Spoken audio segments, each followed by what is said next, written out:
Yan, ang alaga ko ng gugulo. So, naghihimay ang tinapa.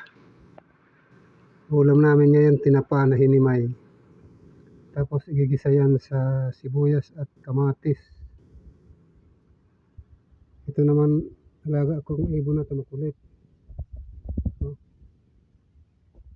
hindi siya tutulong siya ng gugulo lang. Ayun na, pasok na sa,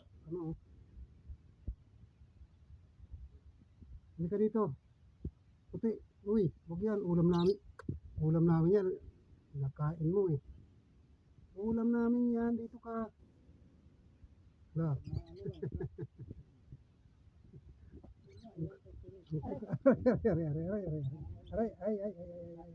Muntik. Muntik mapitik, nangagat kasi. Yan. Ulit mo ha. Hindi ka tuloy madali na naman. Dito ka sa ulo, pag di ka nang isa, ewan ko lang sa'yo. Hindi ka nangagat kasi.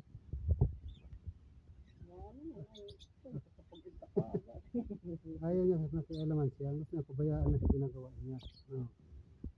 Okay, pag tinig ka niyan, huwag mo inaagawang kay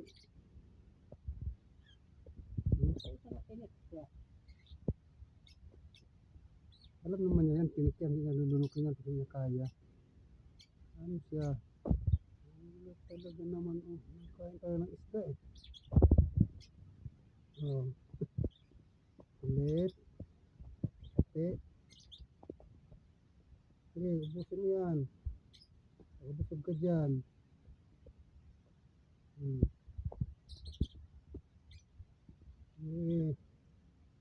Ubus mo yan, marami pa pala yan eh.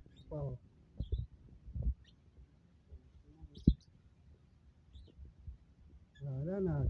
Nahanan ka ng pagkain mo. Saan ay makain?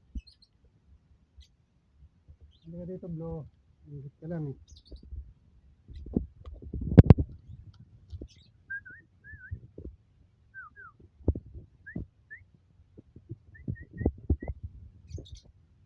Ibon kong makulit. Ang ibon kong makulit. Nanggugulo sa may ginagawa.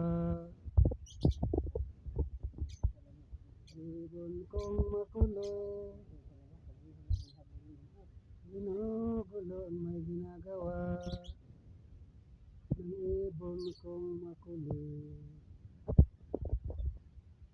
Hoy, puti, dito, bali.